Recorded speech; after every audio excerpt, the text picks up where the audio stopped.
Welcome back, Booger Eaters. We had a pretty good week last week, week one. I think we had a really good showing. Football finally back. I think there were some pretty awesome games. There were some duds. So let's see fantasy. So last week to start, we had the first matchup. We had Big Papa Swag, and the name is P. Big Papa Swag got the win. Won by 25, 139 to 114. This matchup was of the five matchups. This one was the closest, the longest. This one didn't start to separate until Monday night, which, based on initial projections, was supposed to be roughly a similar distance apart, but definitely didn't realize it was going to be this close. The big letdown for the name is P was Ezekiel Elliott and CeeDee Lamb just not putting any points on the board. That Dallas game was really difficult with as far as from an offensive standpoint once Dak went down. They just couldn't get anything going. Gibson was one of the few bright spots on their team outside of Mahomes and that pretty much it, those two, Mahomes and Gibson. Mahomes obviously went nuts and threw 5 touchdowns, had an amazing performance, kind of reminiscent of a couple of years ago. He's kind of been a little more bottled up recently. This is probably his best game in a long time. Really spreading the ball out there in Kansas City. But again, with Gibson, very big shock that he did as well as he did. A lot of the reason he did so well was the 7 catches and 72 yards. So being used in the passing game definitely boosted his score, getting a 20 points. So that was really good for him. Tyler Lockett, Montgomery, Waller. I mean, Deebo Samuel, a little bit of a disappointment. But still, they did well, but they definitely underperformed, which was sad. On the bench, some points lost this week with Kareem Hunt out there with 23 points. Khalil Herbert did all right, 11.3. Peoples-Jones with 12. This was a pretty solid team, but it looks like the name is P just couldn't get, it's just a bad week altogether. Big Papa Swag on the other side had a little bit of a letdown with Eckler and Harris. Harris getting injured a little bit in the end. Should be good to go for next week, at least according to him. So we'll see. Justin Herbert, 30 points. That's great. Jamar Chase picking up where he left off.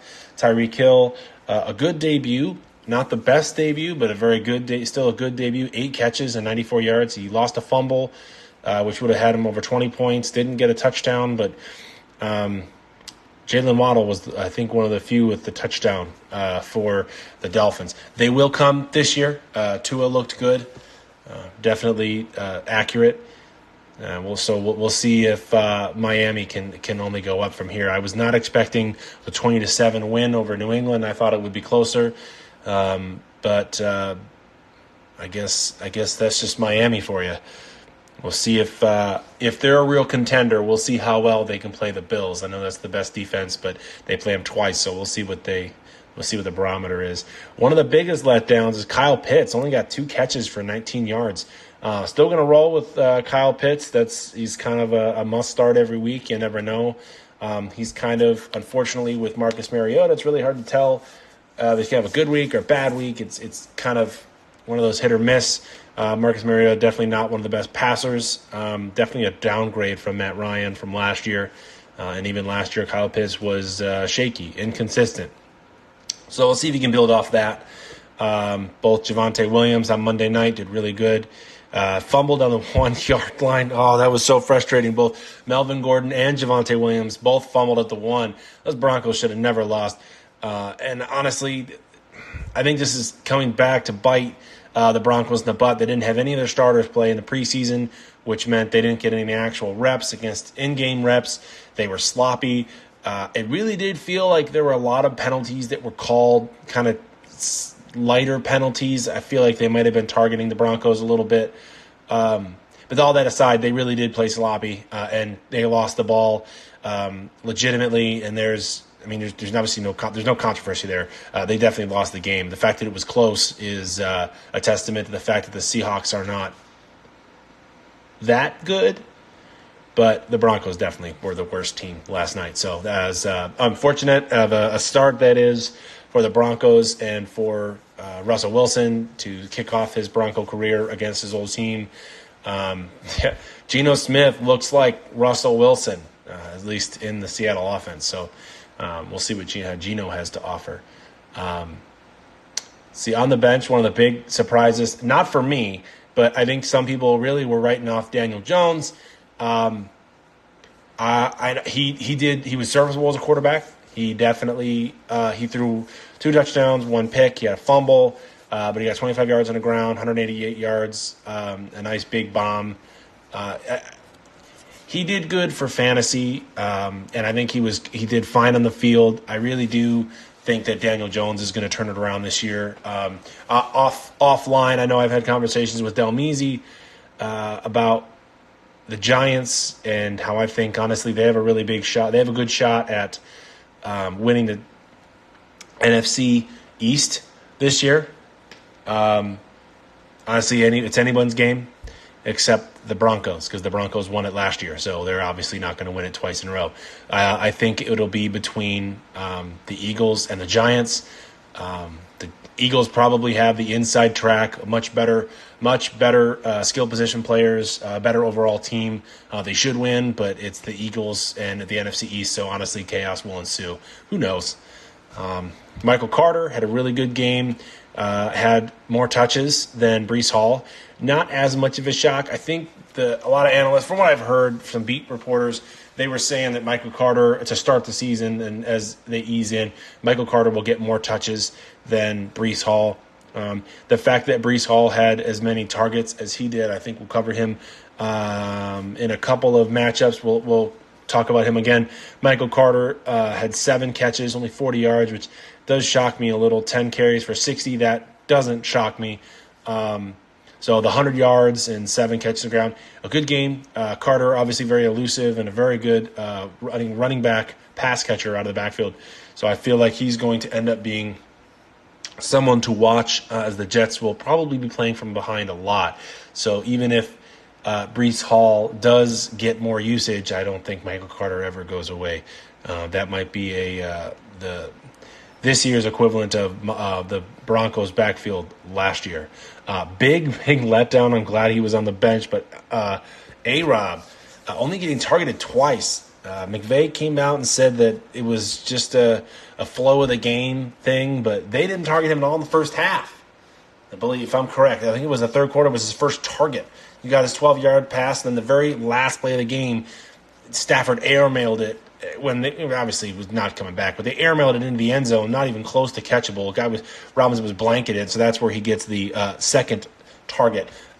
Just a bad game overall for the Rams. I think that will turn around Robinson. I don't think if he continues this the next couple of games, he may have fallen back into the bust category. But Robinson, I believe in. I know that with Stafford and Cooper Kupp, people keying in on Kupp, and the running game actually doing pretty well on Thursday night. They will, I think. Actually, big shock there that Akers didn't even get used. It was pretty much all Henderson. That I don't think anyone saw coming. But that being said, he should turn it around for next week, but we shall see. Pretty much that's pretty much it. So again, to recap, Big Baba Swag 1-0 against the name is P 0-1. Still a good matchup. I think this was probably the closest. This was the closest matchup of the week in terms of where they were all week. Because, like I said, I think Sunday night it was within a few points, and it took Javonte Williams getting his 20 before it started to open up a little more. Next matchup, Blue Mitten and Nashi. Blue Mitten came out up on top, 112-84. This one, unfortunately, was all the rest of the matchups were not very close for the most part. There might have been some catch up later in the week. This may not have been even the. Let's see. This just wasn't a lot of these matchups. Although point wise overall, they don't look terribly far apart. Specifically Rico's and Bumpo, but it's just unfortunate. So we'll start talking about Blue Mitten. Lamar Jackson did great. Had not as good as you would expect from the ground. He had 6 carries and only had 17 yards, but he threw for 213 and 3 touchdowns. 2 of those went to Duvernay, so that was a little bit of a shock. I think that was just kind of flow of the game, happenstance. Duvernay might be the preferred, I think, just because of the fact that he's the speedy guy, and it just so happened that things broke his way. Lamar Jackson may have been looking to throw deep, kind of product of opportunity there against the Jets. But if you think that Duvernay is going to be someone that's going to be out there and going to be producing touchdowns or have that upside each week, then I believe he's a waiver target. He's out for agency, so go ahead and spend for him. DeAndre Swift just dominating on the ground. One of the better running back performances of the week.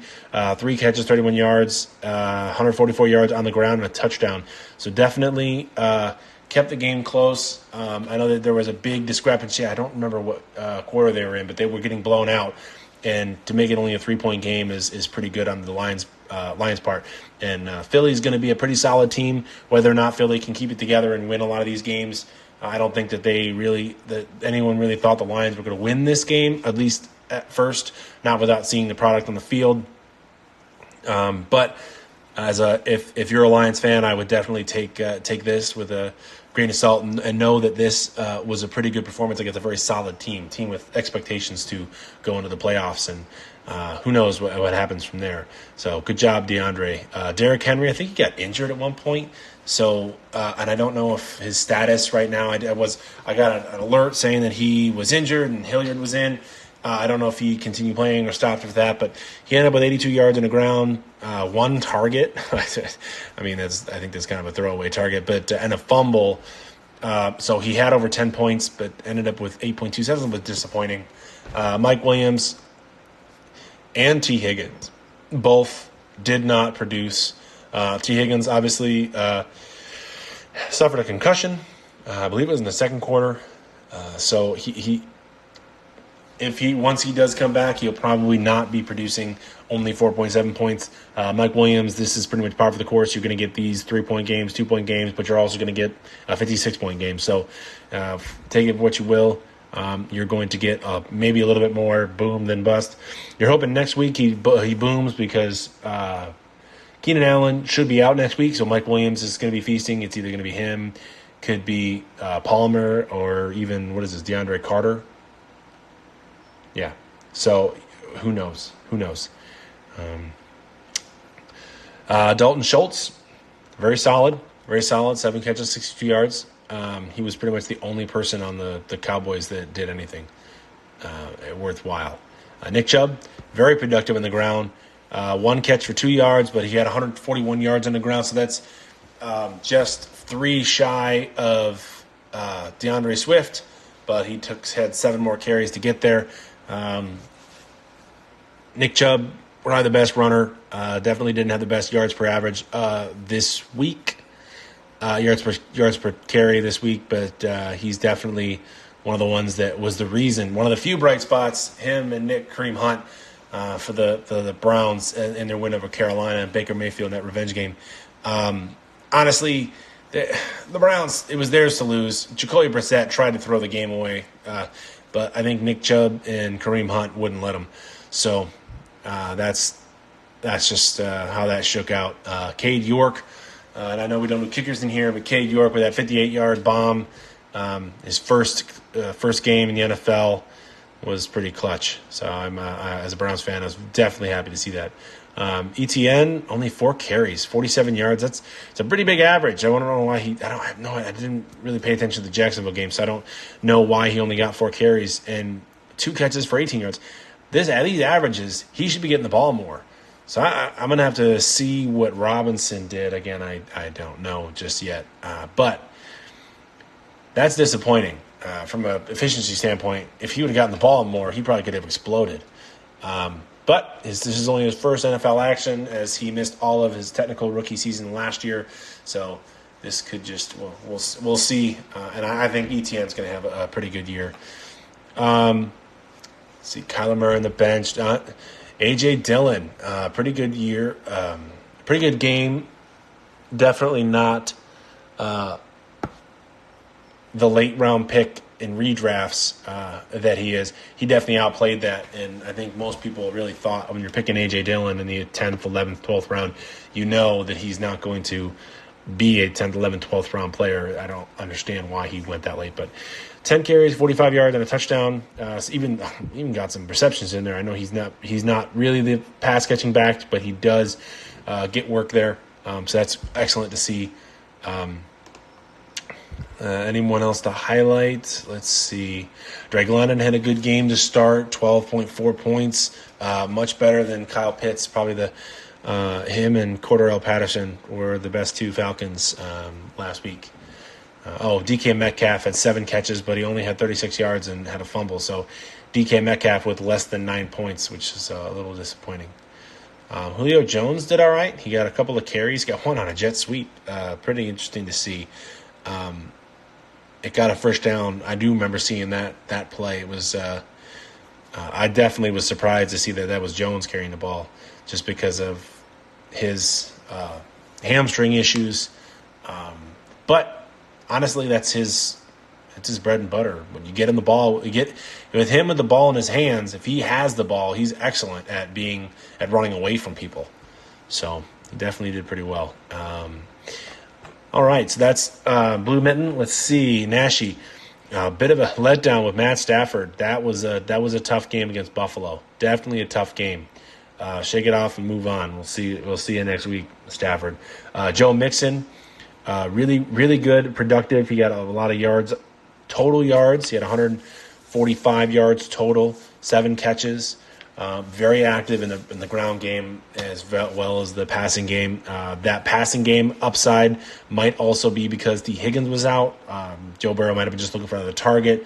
That offensive line didn't hold up the way the money that they threw at the offensive line, he should not have been pressured and hurt and running for his life as he did. Made some bad decisions, threw some picks. Let's see what they do next week. We'll see if they bounce back. But, Alvin Kamara, that was a bit of a letdown. Same with Amari Cooper. But you kind of saw Cooper coming. You did not really see Alvin Kamara. The passing usage probably down, but they only let him carry the ball 9 times. I think that's a little bit of a that's unfortunate for the Saints. So we'll see what happens moving forward. Albert O was pretty active in his first real action here in Seattle. I enjoyed watching him. I think that moving forward, the Broncos really just didn't have a lot of plays, and I think they didn't run as many offensive plays. They weren't very from a yardage. They got over 400 yards on offense, but they definitely just fumbled away a lot of opportunities and just mismanaged going forward on fourth down. They just left a whole lot of points on the board. So that was really unfortunate to see for the Broncos. But I think Aguabanam's only going to go up from here. So I think he's a pretty good player. DJ Moore playing against the Browns defense.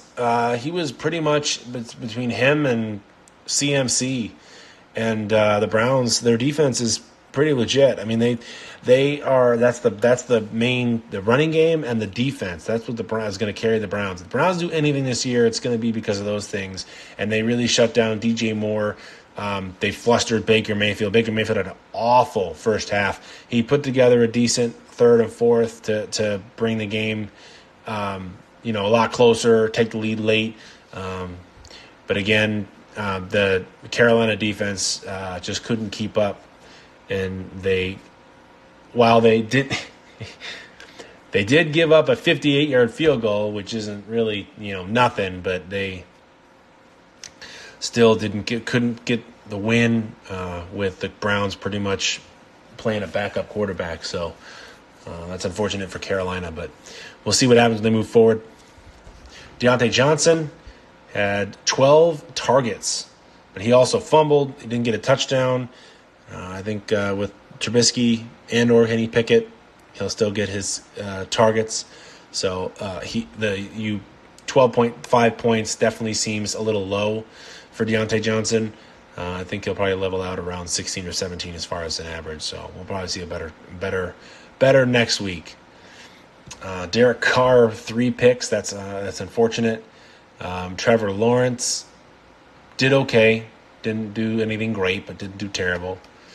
Raheem Mostert. Let's see. Clyde Edwards-Helaire on the bench got 2 touchdowns.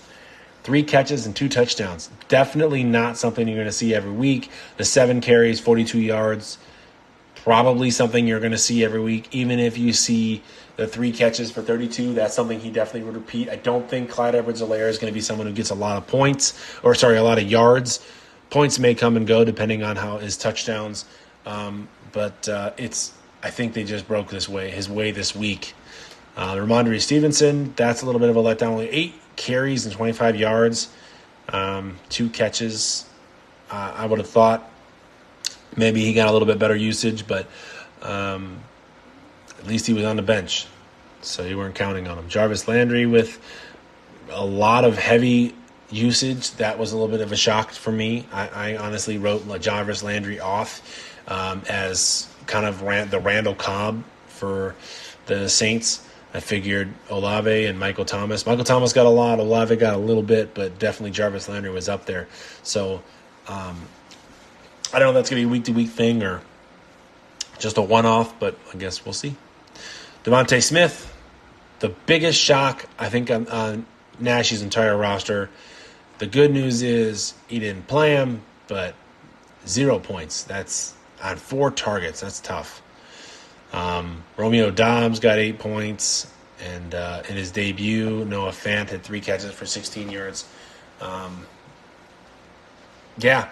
What really kind of shocked me is the Seahawks threw more to their tight ends than one of their 4 tight ends, and they did their wide receivers, their superstar and elite wide receiver. So I just a little weird, shook by that. Just how how everything shook up. So we'll see if that's the same trend moving forward, or if it's just how the game flow went playing against that Bronco defense. So again, Blue Mitten beat Nashi 1-0 to 0-1.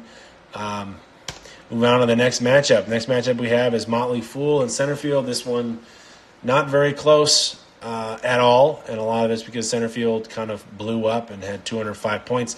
Like I said last week in the preview for Week 1, Crushers crushed it. So let's talk about Motley Fool here with Joe Burrow. 22 points is okay, not great. Could have done a whole lot better, but he threw four interceptions, threw the ball 53 times, so that's a lot. 2 touchdowns, 338 yards. They left a lot of points on the field. Jamar Chase,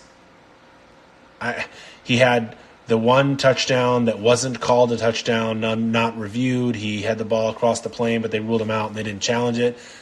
Later, they threw it to him again, and he his second toe just went out of bounds, hit the back of the end zone, or the side rather, and that was unfortunate. It definitely could have turned the tide a little bit. I think the Bengals kind of flubbed this one. Just the way things happen. Joe Burrow was constantly targeting Jamar Chase and found him for a touchdown when he could have had 3. So just the way things go sometimes. Miles Sanders did good with his touchdown, almost 100 yards on the ground.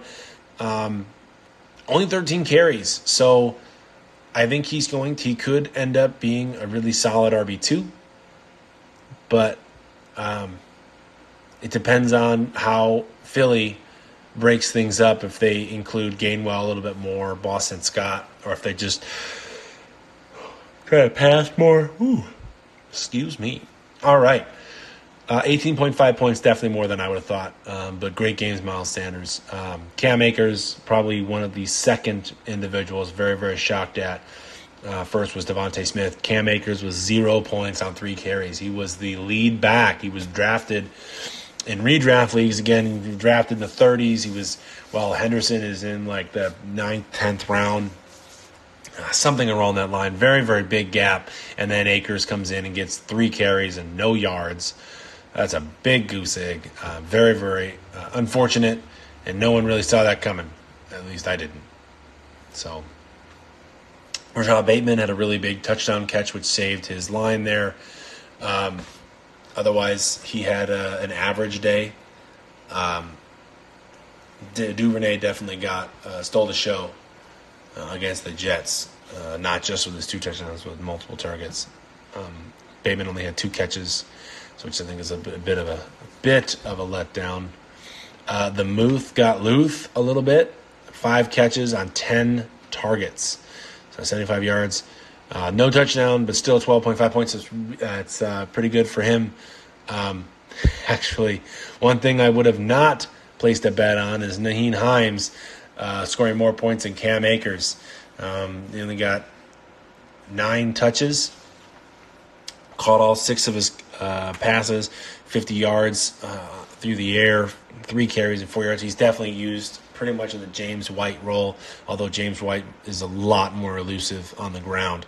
I think when you put James White out there for the Patriots, he was always someone who, oh my word, sorry about this, guys. If you ran a draw play, he could easily get a first down on 3rd and 13. He was scary. He also caught a whole lot of passes. Definitely very good. Nico Collins, a little bit of a unfortunate. I would have thought he would even have more targets. Only 3 targets. That's not going to cut it.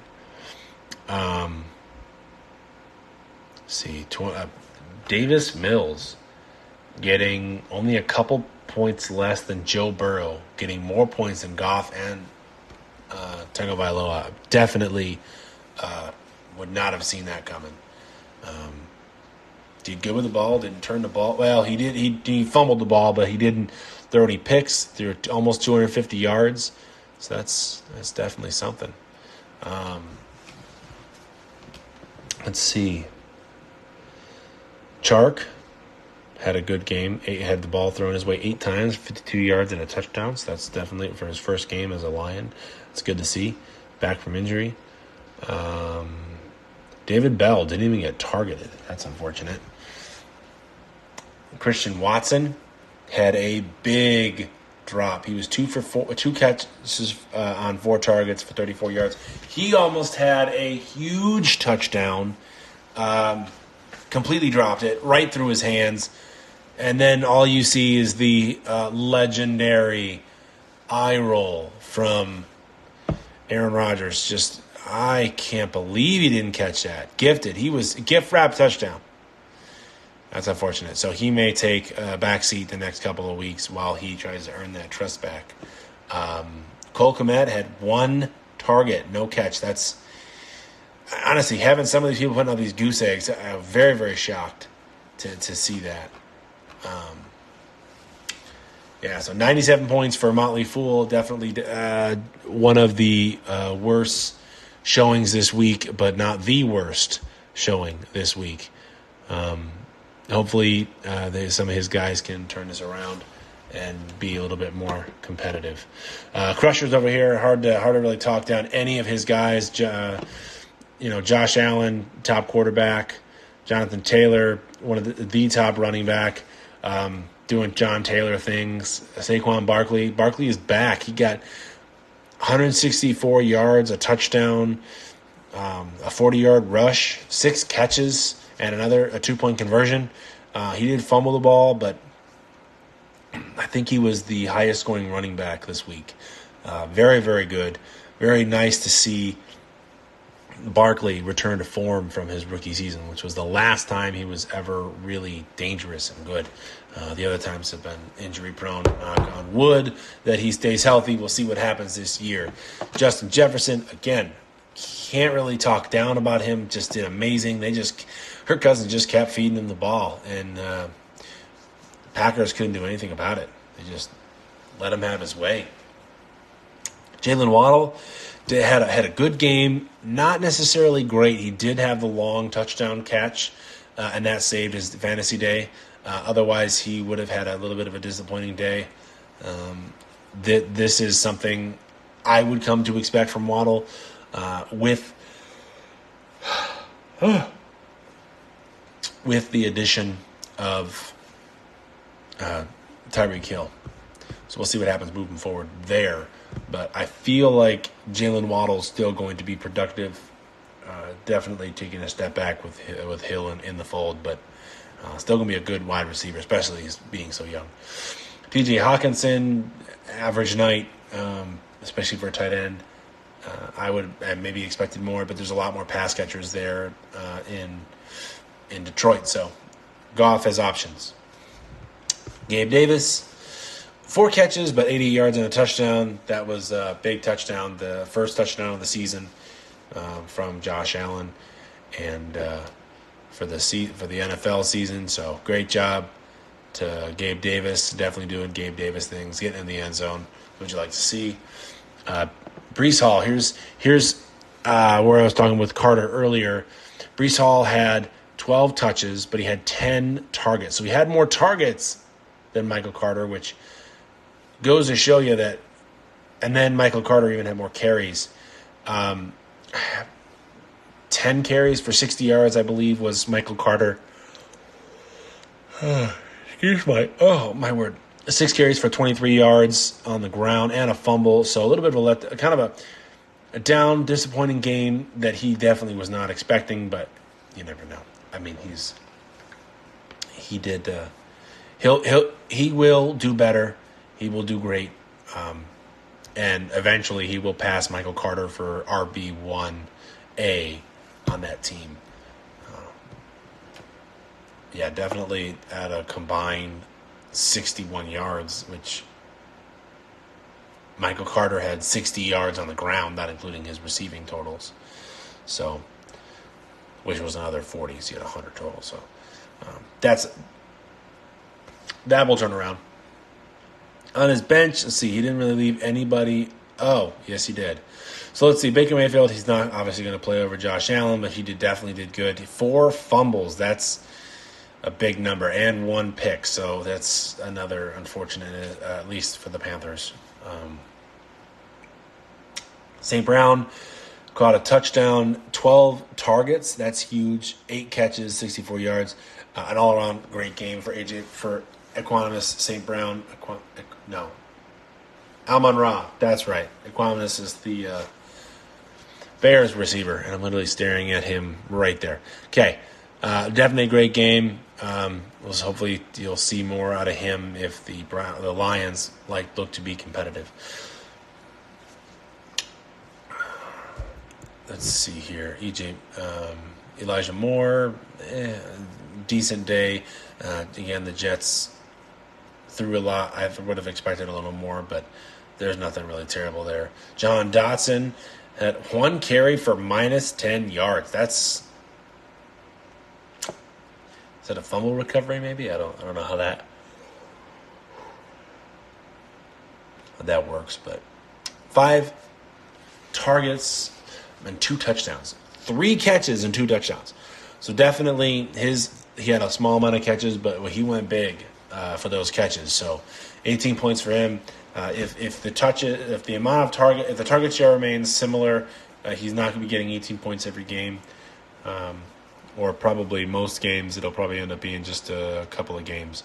But he definitely is going to someone who can grow into more of a involved role. Garrett Wilson, 9.2 points. That's a good game. 8 targets. That's what you like to see. But hopefully he'll be able to get better thrown balls and be able to hold on to it. Convert these targets into catches. That's about it for the rest of center field. So great job, both of you managers. Hopefully things work out a little better for Motley Fool in the future, but it's kind of hard to predict when you have a starter and not hurt and they just don't play him. That's kind of crazy. All right. Second to last matchup we have here with Delmezy and Whisker Biscuits. Aaron Rodgers had a bad game. A fumble, an interception, only 195 yards, no touchdowns. Not all his fault. He had wide receivers with drops. Definitely know the skill level of the wide receivers made it very difficult. Saw that graphic that showed Devontae Adams having more yards and just as many catches, or around the same amount of catches and more yards, maybe more catches, more yards, and more touchdowns than all of the Packers wide receivers. So that's kind of crazy. Sorry, I didn't cover the score. So Delmezy and Whisker Biscuits. Delmezy lost 107 to 169 to Whisker Biscuits. As I was. Dalvin Cook didn't get to the end zone, but had a decent day himself. 13.8 points. Chase Edmonds, 12 carries. That's a lot of carries and 4 targets. If he can be a little more productive on the ground, as well as actually converting into some scores, Chase Edmonds can get a lot of points. Keenan Allen, 4 catches, 66 yards, and a long catch, but no touchdowns, and he got injured. He injured his hamstring. He will not play on Thursday, but he should be back for the following week, hopefully more rested.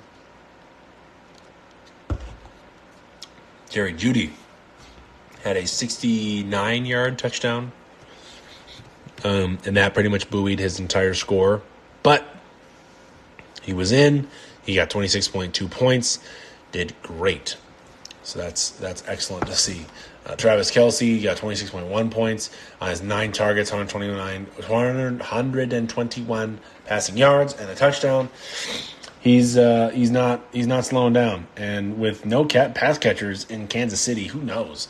They have pass catchers, but there's no one guy you can pick out and say this guy is getting the ball. Juju got the most targets after Kelce, and then Hardman, and then MVS. So, we'll see how the trend is, if that's just how it shook out. But we'll see what happens after next week. I feel like maybe week to week you're going to see different people leading different target share. Just the nature of the beast, I guess. Marquise Brown got 14.3 points. Definitely not what I was expecting. The touchdown kind of saved his point total. He needed to do better against a depleted Kansas City secondary, but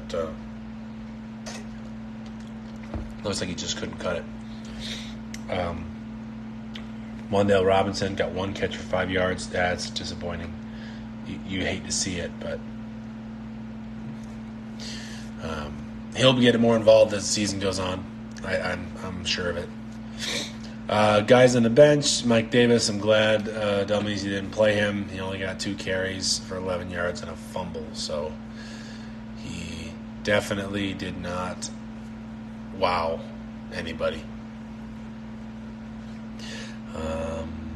Galladay got no touchdowns. Big shock. He hasn't had a touchdown as a Giant. He's been playing for 18 games now, so we'll see if he can turn that number around next week. The rest of his bench didn't really do anything to note or discuss, so that's it for his bench. Whisker Biscuits, a little bit more of that high-flying, high-powered fantasy players. Jalen Hurts got 25.72 points. Had 90 yards on the ground, 17 carries. That's elite. That's better than quite a few running backs that are considered elite and get high usage. So that's a lot. And considering that Miles Sanders had himself a good game last week. So they had on the ground between Miles Sanders and Jalen Hurts, they had 182 yards on the ground, 186 yards on the ground. It's great. I don't know if that's going to continue in the future as far as the order of things, but you never know. Leonard Fournette had a solid game. A lot of yards on the ground, no touchdowns. If he had gotten a touchdown, I think that would definitely boom his score quite a bit. But yes, only 127 yards rushing is still excellent. James Conner had only 26 yards, but he had a touchdown. He also had 5 catches for 29 yards. So he's doing good things. A.J. Brown, the newest Eagle, really good stack here with Jalen Hurts. He had 13 receptions, 155 yards. Didn't have a touchdown, but that's a very, very large target share. I am glad that Jalen Hurts is utilizing A.J. Brown. You never want to see a guy go, a really talented guy, and just not be able to produce. Stephon Diggs, only 9 targets, but 122 yards and a touchdown, and a long touchdown at that. Kind of what we expected. I thought it would be a little bit more of a fight with Jalen Ramsey, but Jalen Ramsey was doing Jalen Ramsey things, especially when they were playing the Bengals, and he was just falling all over the place. So hopefully Ramsey can pull it together and do better next week, but he could not stop Diggs whenever he was covering him. Zach Ertz, solid. Happened to catch a touchdown, get a 2-point conversion, so that also boomed his score. But he was a lot I'm weaker on that player, always have been, and I have not. I don't have faith in him as far as being consistent. He might take a step back because just due to his age. And then once D-Hop gets back, I think his usage may go down. It could go the other way. It could go up. You can make an argument and say that he, with D-Hop back, I'm going to have to focus on D-Hop regardless of what Ertz is doing, leaving somebody or somebody's wide open. So you never know. Aaron Jones, 5 targets. I would have thought he had more. Only 5 carries. That's a bit of a sad day, but 10.6 points, not terrible, not going to kill you, definitely not going to hurt you too much, but going to keep you afloat. Kind of had a similar game that Najee Harris and Austin Eckler had. Definitely kind of a meh game, nothing terrible, but almost, but still not bad. Not bad. Devontae Adams, 31 points, 17 targets. 10 of those being catches, and a nice big touchdown. Great job, Devontae Adams, reconnecting with your high school sweetheart. Just kidding. Your college buddy in Derek Carr, and hopefully that connection only gets better from here. Russell Wilson, I honestly, I didn't think he's going to have 25.8 points. Just watching the game last night, he did not look like he did. 25 points worth of fantasy production. Let's see. Mac Jones, he got injured, but should be good to play. I think it was back spasms. Still definitely game manager type. Just kind of like the Alex Smith or Jimmy Garoppolo. He could still boom. I know Whisker Biscuits has a lot of faith in Mac Jones, or feels that he has to have a lot of faith in Mac Jones. And he definitely plays like the better quarterback from this draft, that top draft class. But we'll see. We'll see. Melvin Gordon would have done better had he not fumbled and got a touchdown. Again, same with Javonte Williams, but yeah. So, Robert Woods having essentially 1 catch for 13 yards. That is a shock for me, but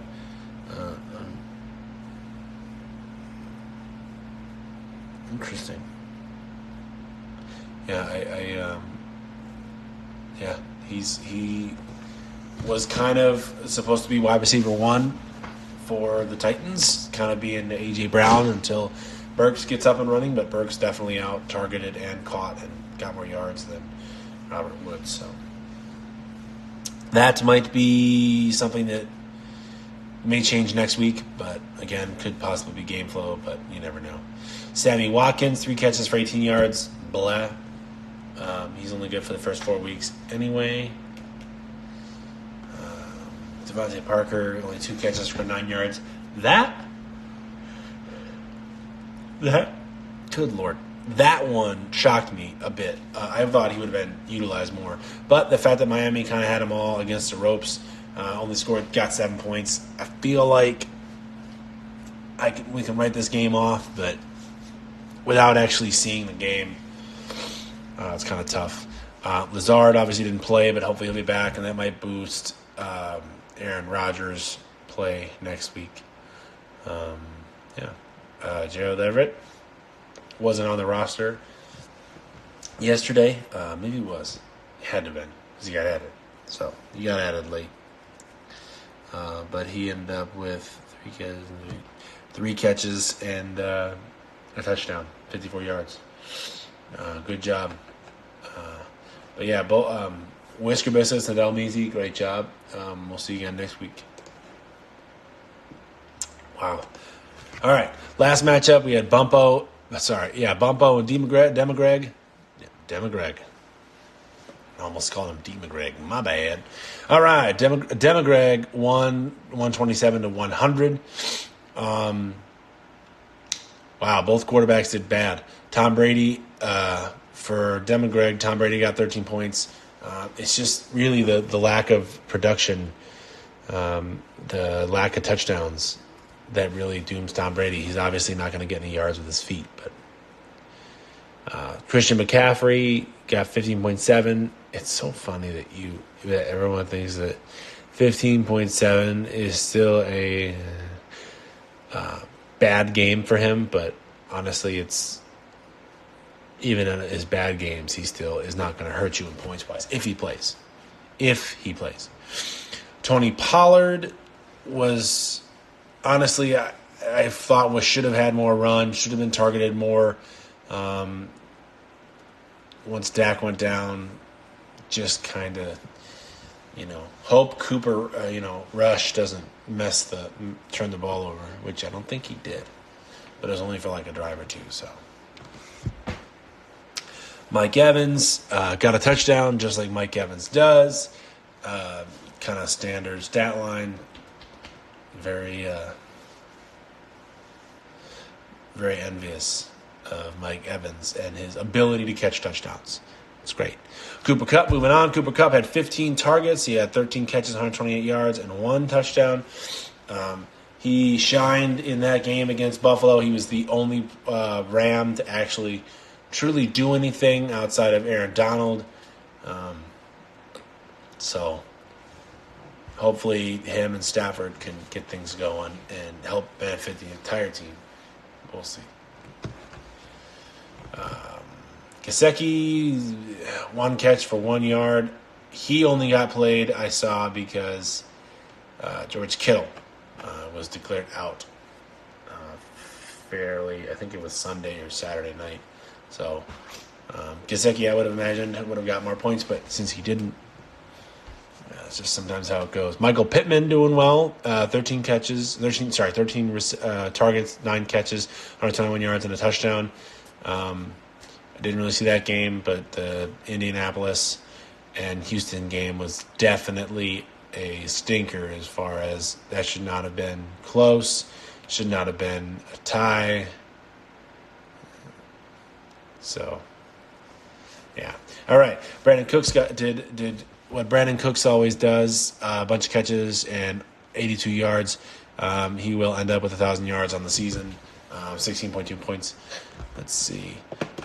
As far as quarterbacks goes, he could have played Cousins or Winston to get more points, but either way, it is not. It would not have changed the outlook of the game had he done that. But Jameis Winston had a really good day. Kirk Cousins, a lot of pretty much his inflated quarterback status is due to the fact that Justin Jefferson is gunning for Offensive Player of the Year. Carson Wentz had a fantastic day. I think did he lead? No, he was one of the top quarterbacks, not the top quarterback, one of the top quarterbacks. 38.72 points, threw for over 300 yards and 4 touchdowns, 2 picks, which is sad. could have had more points, but did pretty well. And you never really want to you never want to have a close game against Jacksonville, but he did. And this is his funny fact. This is his second closed game against Jacksonville in a row. Not close. Second game against Jacksonville in a row. And this time he was able to keep it close and win versus last time they lost. Oh, that was Indianapolis. They didn't play They played Jacksonville, I think, week 17 and lost, and then tried to play in for week 18, and they couldn't make it into the playoffs. I think that was the reason why Wentz was gone, was the fact that they lost that game. But who knows? Damian Harris did not get a touchdown, but that's where you're going to see if Damian Harris gets more than 10, 12, whatever points. It's going to be because he got a touchdown. Last year he had, I think it was 18 touchdowns. And so he definitely is going to be touchdown dependent, but you don't want to miss him on the games he does score. Kind of funny that Henderson is on a roster. I'm glad I saw that. 12.3 points, and he definitely was. I don't know what his projection was, but he definitely realistically would have had Cam Akers' stat line had Cam Akers started. Robinson, here's the 11 carries to ETN's 4 carries. He got a touchdown, 66 yards, so he definitely was efficient with the ball. Not as efficient as ETN, though, considering the yards they got.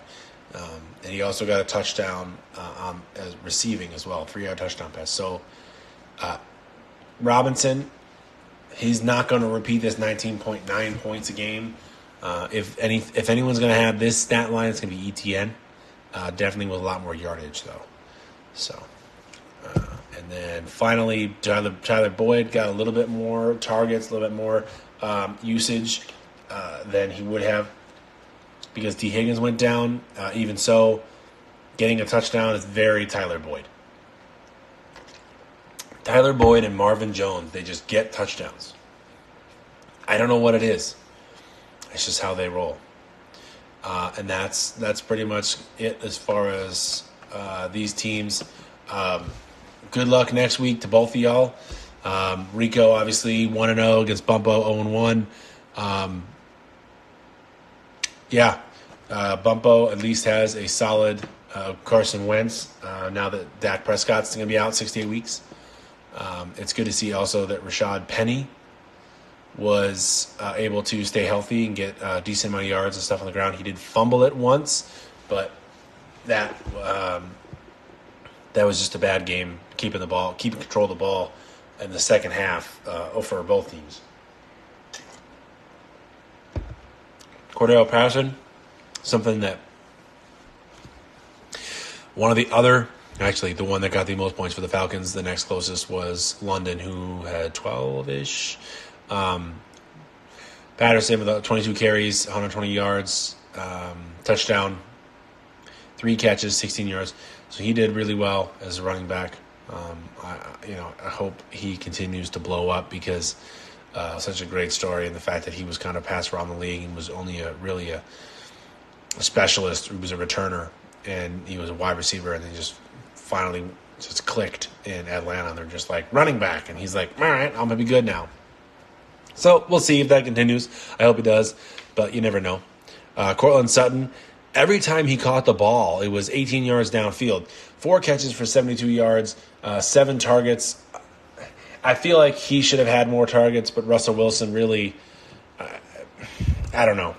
Seeing that there was seven targets, I felt like it should have been more. The target share was probably pretty decent, but I don't think Russell Wilson really threw as much as he probably could have. They definitely ran the Broncos, as much as being the owner of Javonte Williams. I love it when they run, but they definitely, as far as the game, trying to win the game, they should have passed more. Or at least when they started the game, they did toss sweeps and they did counters. They just decided, I'm just going to run straight up the middle, and then the running back has to bounce to the outside on these goal line drives, and that shot him in the foot. if you're going to do that, have the running back go straight through or jump over the line, or just try and see if you can pass the ball for the score. Either way, just kind of bad luck and kind of in that loss. But Cortland Sutton probably going to do big things. Michael Thomas, 8 targets, 2 touchdowns. So 5 catches, 2 touchdowns. He had more touchdowns than he had in the last, 3 years? Since I think it was 18 or 19 when he got 156 catches or 150, whatever that was, when he set the record for most catches in a season, which I believe Cooper Kupp broke last year. But 5 catches, 57 yards. The touchdowns are great. All good. 22.7 points. So that's a very good day for Michael Thomas. Mark Andrews, 7 targets. That's a shock to me. Only 5 catches, 52 yards. That really does seem low. But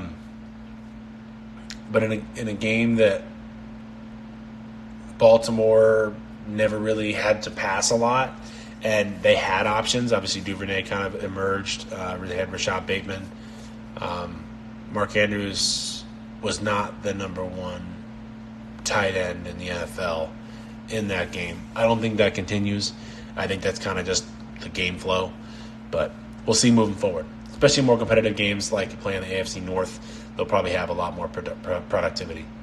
Christian Kirk, 18.7 points, 12 targets. That's big. He was obviously heavily leaned on. 117 yards, no touchdowns. If he had gotten a touchdown, could have been one of the up there as far as one of the top receivers of the week.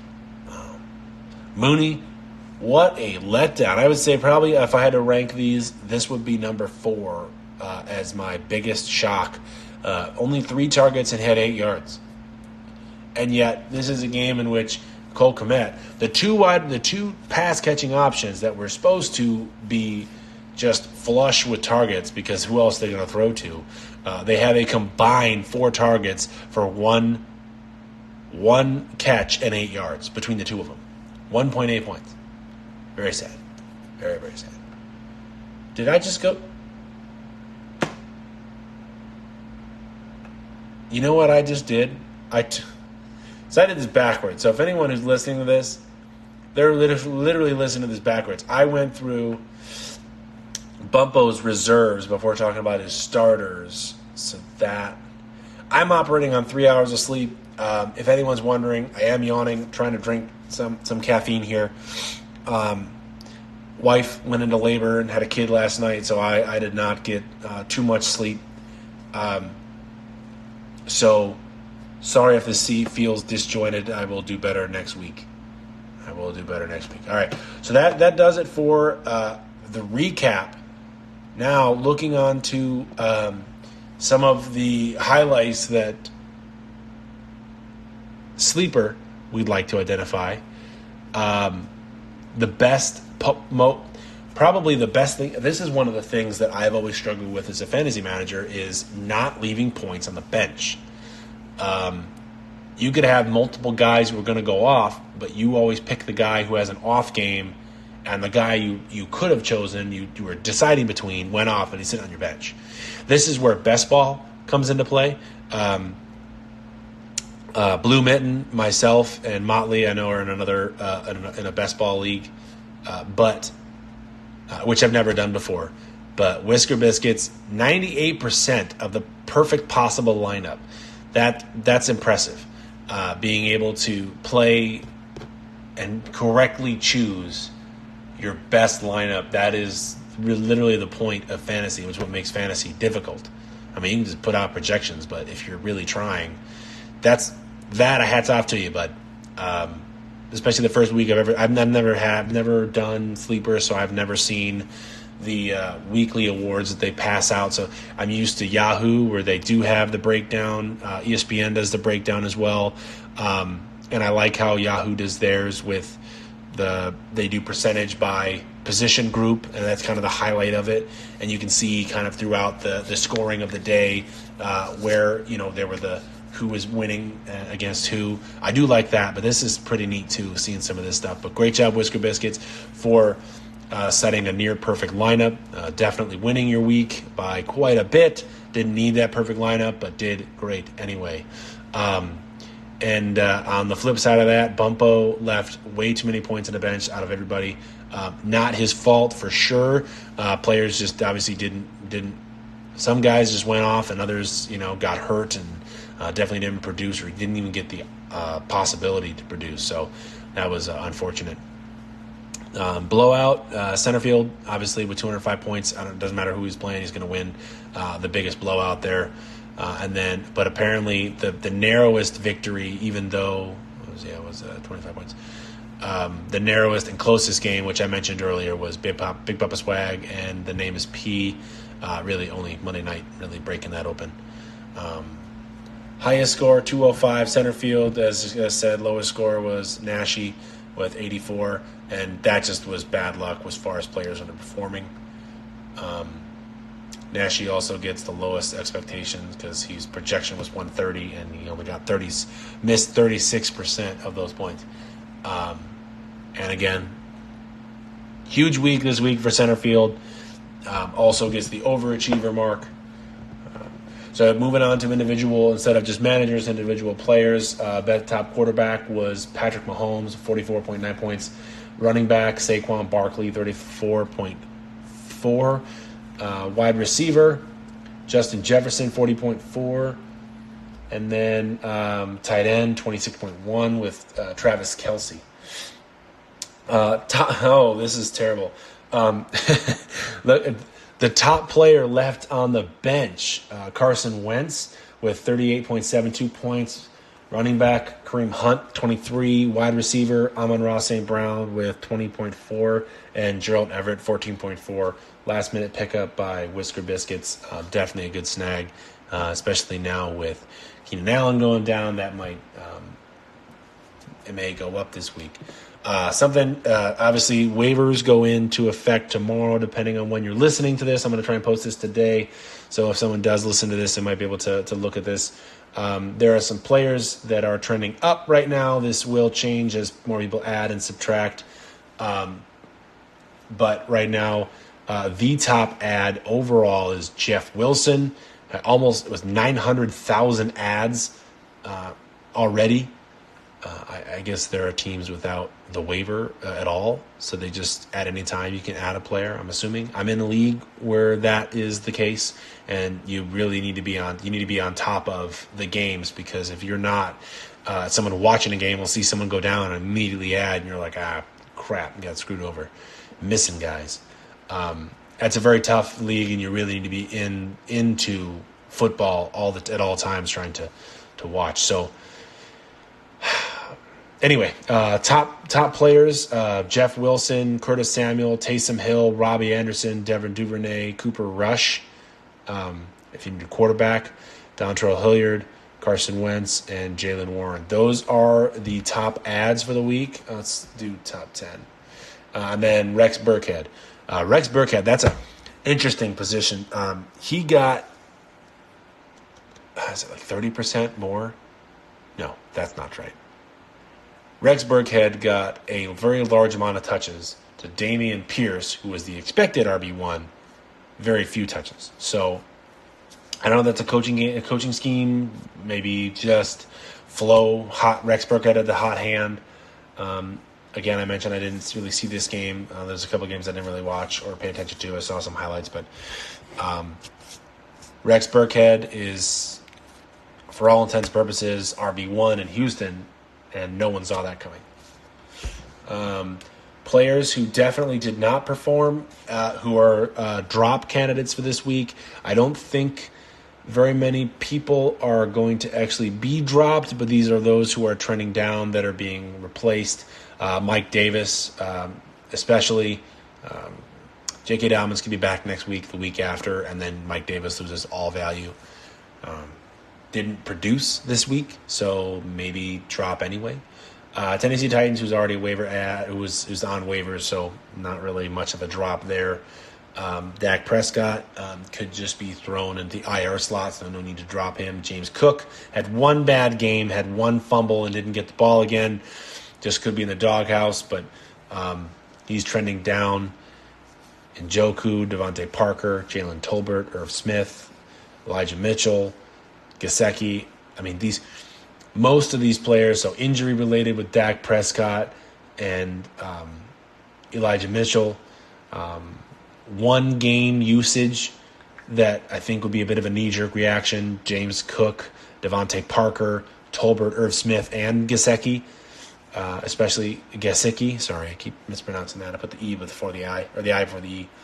So there's some players that definitely can be utilized and picked up, but Titans are on. We don't even have defense. I don't know why I talked about that, but apparently that's showing up here. Let me skip that, and let's just say Cole Kmet is being dropped after his no-catch performance. The best available players, just in terms of how much is total score, this does not mean they're the best available player, but this just means they have the most points right now. For week 1, Dontrell Hilliard, Robbie Anderson, Ryan Tannehill, and O.J. Howard. So take that for what it's worth. Looking ahead, last thing I want to do is look ahead to next week. Big Papa Swag is going to be playing Nashi. Right now, projections are 138 to 126. Could be a close game. We shall see. It will probably end up being a little bit different as far as score-wise and projection-wise as we get closer to all of these matchups. So as of right now on, what is today? Tuesday? No. Yeah. Hold on a second. Yeah, it's Tuesday. Monday Night Football is last night. So Tuesday, definitely going to look a little bit different on Thursday and Sunday. So it is what it is. The next matchup is going to be the Name is P and Blue Mitten. They are pretty much neck and neck as far as projections go right now, 127 to Blue Mitten's 129. Let's see, Whisker Biscuits is the next matchup against Centerfield, two probably top teams this year. And 145 to 150 is the projections. This, again, will probably fluctuate quite a bit as far as people coming in and out of lineups and also the projections moving themselves. But that's probably the game to watch right there. I think that's the game of the week. I'd love to. If this were a game you could watch on TV, Whisker Biscuits and Centerfield, I would pay for that one. Motley Fool, Demagreg, there's a big discrepancy there. We'll see that's projected. Holy mackerel, 31%. That's a big drop there. I'm kind of hoping that changes as far as adding people into the lineup and making this a lot more competitive. And we'll see what happens by Sunday. And finally, the last matchup, Dalmezi and Bumpo, another one that 37%. These are that's unfortunate. So yeah, we'll see. Both teams are just very young and have potential who's not playing, so we'll see how that ends up turning out. I don't have anything else. I hope everyone has a fantastic week. Thanks for listening. I know this was a lot. I think the week 1 went well, and I hope we have a lot more closer matchups and a lot more nail biters as we come down. Getting rid of kickers and defense has reduced the amount of points we definitely have each week, and I think that is something that plays a big role in our scores, but I'm all for it. I've never had a league where we didn't have kickers and punters, or kickers and defense. Well, I've never had punters, but kickers and defense. So that's this is new for me. So this scoring and not even really paying attention to what defenses do, that's new for me. So so go ahead and make sure to put in your waivers. They should process tomorrow morning, I believe. If you want to use your FAAB, go for it. However you guys want to do that. Have a great week, and we'll see you next week. And go football.